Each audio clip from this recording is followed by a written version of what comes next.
Imagine sipping champagne at your elite neighborhood's all-white gala, dressed like a snowflake in a sea of privilege, when suddenly the ground belches up a geyser of sludge and secrets, raining down gold bars and filth on your designer linens. That's not just karma. That's physics with a grudge. And it all started because one power-hungry HOA queen thought a slab of concrete could bury a man's legacy. But oh, how the pipes of justice love to burst on the undeserving. From my perch on the rickety metal stool inside what the snobs down the hill called that eyesore relic, I could hear the faint buzz of their electric golf carts zipping around like overpriced toys. Serenity Meadows was supposed to be the pinnacle of suburban bliss. Rows of McMansions with lawns greener than envy. All thanks to the iron-fisted rules of the Homeowners Association. But up here, in my grandfather's old utility station, a squat brick building hugging the edge of the development, the air smelled of rust and reality, not the chemical cocktail they sprayed to keep their artificial pond sparkling. My name's Alex Turner, and I wasn't born into this gated utopia. I inherited it, or rather, the forgotten corner of it that the HOA pretended didn't exist. Grandpa had been the last municipal engineer to man this post before the city sold off the land for luxury homes. He left me the keys, a toolbox, and a cryptic warning. Keep the lines clear, Alex. Pressure builds quiet, but it explodes loud. For years, I kept to myself, tinkering with the ancient pumps and valves that regulated the underground water grid. The neighbors whispered I was a recluse, maybe even a squatter dodging taxes. That guy's probably running a meth lab in there, I'd overheard at the community mailbox once. I let them talk. Words were wind, pipes were truth. That morning, the sun baked the gravel outside as I lay under the main outflow pipe, welding a pesky crack. Sweat mixed with grease on my face, but the hum of the turbine was steady, like a loyal dog's heartbeat. Everything checked out on the analog gauges, no digital nonsense here, just brass and honesty. I was wiping down my tools when I spotted it. An odd metal patch on the intake curve, layered with paint like it had been hiding for decades. Curiosity got me. I grabbed the grinder and peeled it back. Underneath was a sealed box, popping open with a puff of musty air. Inside, an old military watch, scratched but solid, engraved with Z47 Gamma. Tucked in the back was a faded photo. Grandpa, young and stern in fatigues, standing next to a sharp-eyed woman who looked ready to conquer the world. I knew that jawline. It belonged to Brenda Hawkins, the HOA president herself, back when she wasn't the queen of petty fines. The turbine's pitch shifted then, a warning groan. Pressure was building. I bolted outside, squinting into the light, and there it was, a cement truck rumbling away, leaving a fresh, wet square of concrete right over my emergency relief valve. Smack in the middle, a fluorescent pink slip flapped like a victory flag. HOA violation 7421. Unpaid administrative fee, $10 due. Sanction. Service termination. $10? For what? Breathing their air? But as I stood there, boot pressing the ground, I felt it, a deep vibration, like a drill chewing earth far below. This wasn't about a fee, it was a cover. They were tunneling, rerouting something under my easement. The whir of a golf cart announced her arrival. Brenda Hawkins glided up, stepping out in her signature pastel pantsuit, pearls gleaming like armored teeth. She adjusted her designer shades, surveying the concrete with a nod that screamed, "Mission accomplished." "Morning, Mr. Turner," she cooed, voice sweet as saccharin but sharp underneath. I see the crews handled that little issue. We do pride ourselves on maintaining standards in Serenity Meadows. You poured concrete over a municipal valve.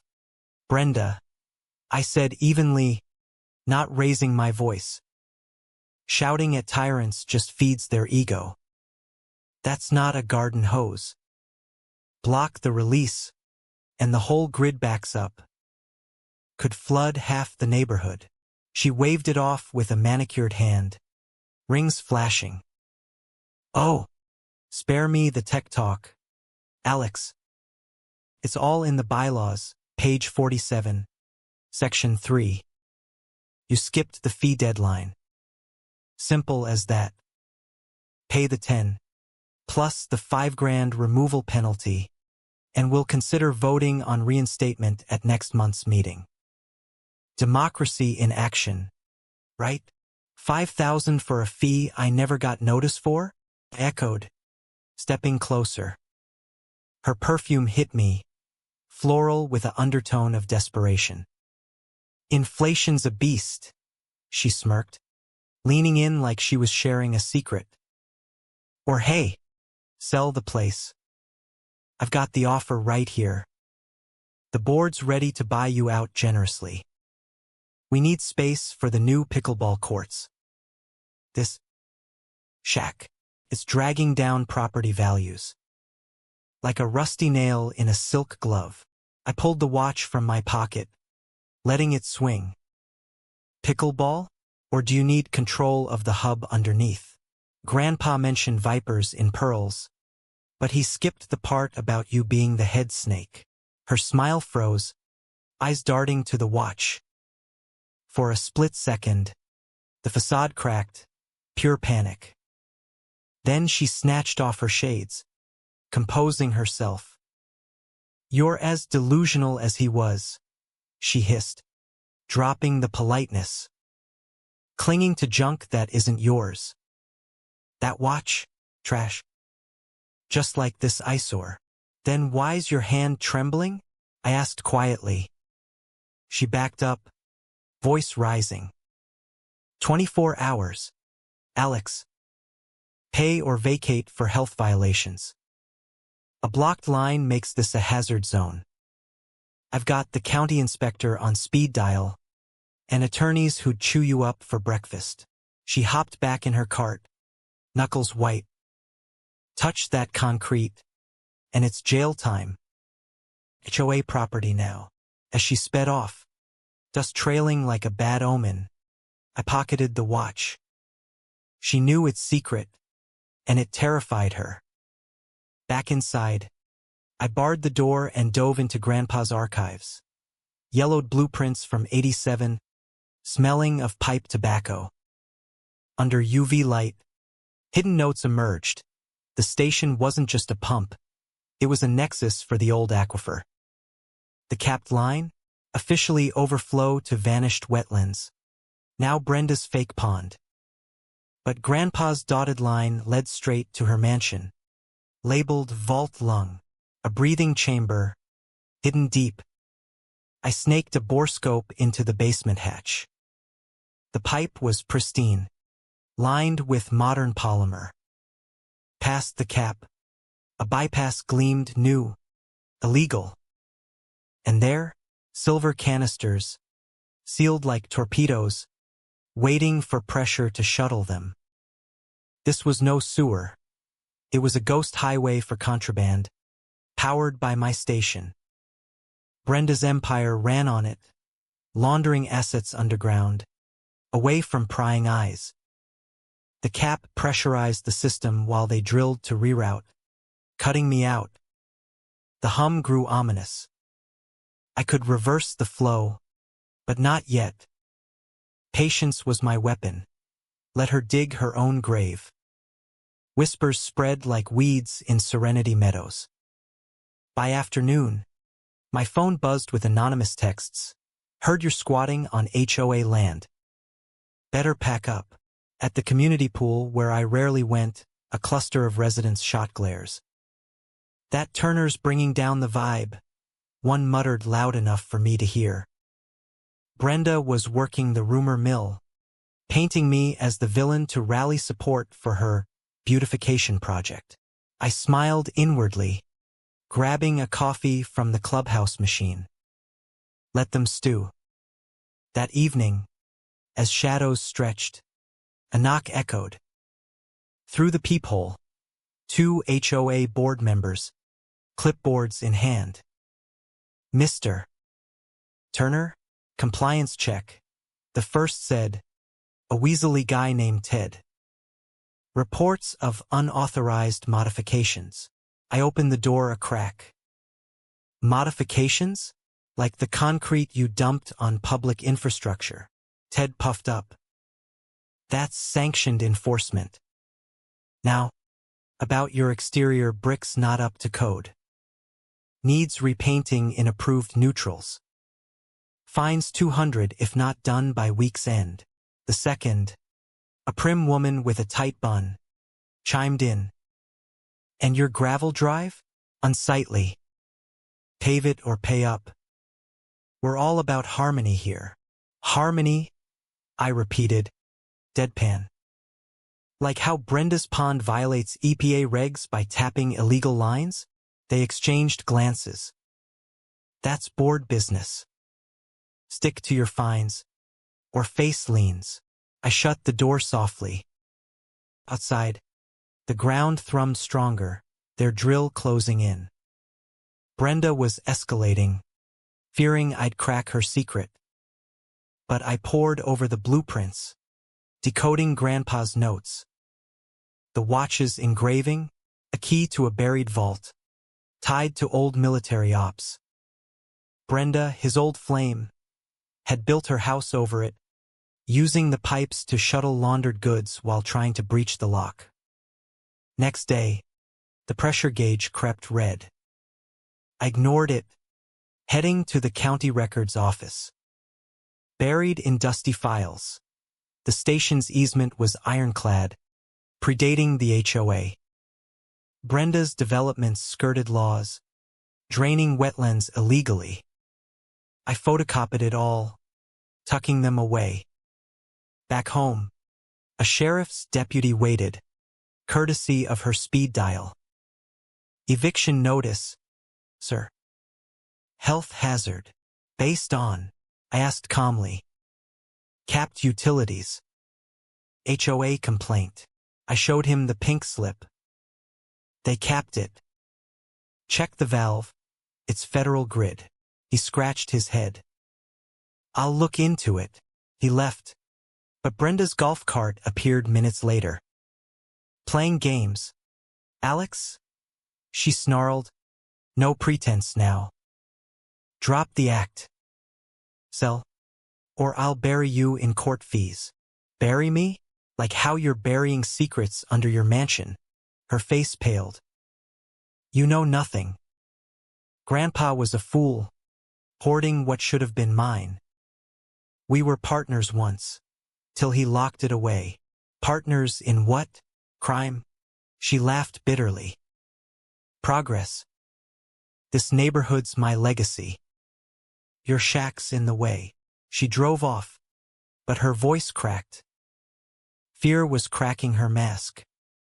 The party loomed, the annual White Gala, where the elite paraded purity.